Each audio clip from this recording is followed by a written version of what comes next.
Abangan, Kim Pao, posible nga bang mag-out of town sa birthday ni Paulo?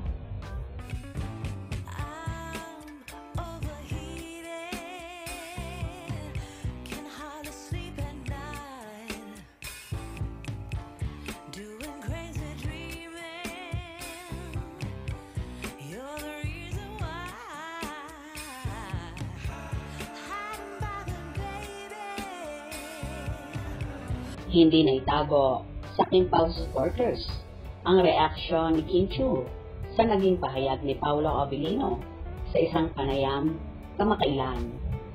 Huling-huli sa kamera ang paglunok ni Kim matapos nitong marinig ang katagang "Mapili ako" na sinambit ni Paolo. Kaugnay ito sa tanong kay Kim kung ano ba ang naibigay nitong regalo kay Paolo. Tumugon naman si Kim na mahirap siyang regaluhan dahil mapili siya. Napalunok si Kim, makitang-kita sa kamera at sinum in pa ng ilang solid fans para mas ma-emphasize ang reaction nito. Paliwanag ni Paulo, ang gusto lang niya ay kung ano ang kailangan lang niya. Yun lang ang gusto niya.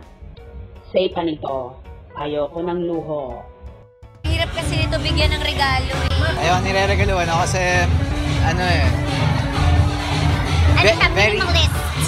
very specific yung mga gusto ko sa buhay. So yung mga kailangan ko lang yung gusto ko. Ayoko ng mga luho. Tawang-tawa naman ang mga fanny sa itsura ni Kim na parang nakikita na nila kung paano sasakit ang ulo ng kanilang lodi sa pag-iisip ng tamang maireregalo kay Paulo.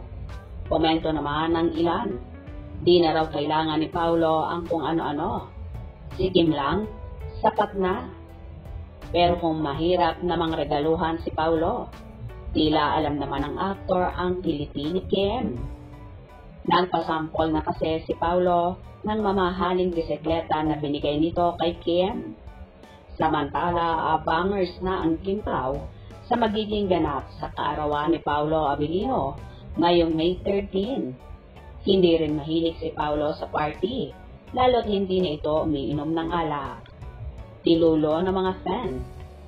Magkasama sana sina Kim at Paolo sa isang dinner date o di kaya ay out of town decay sila.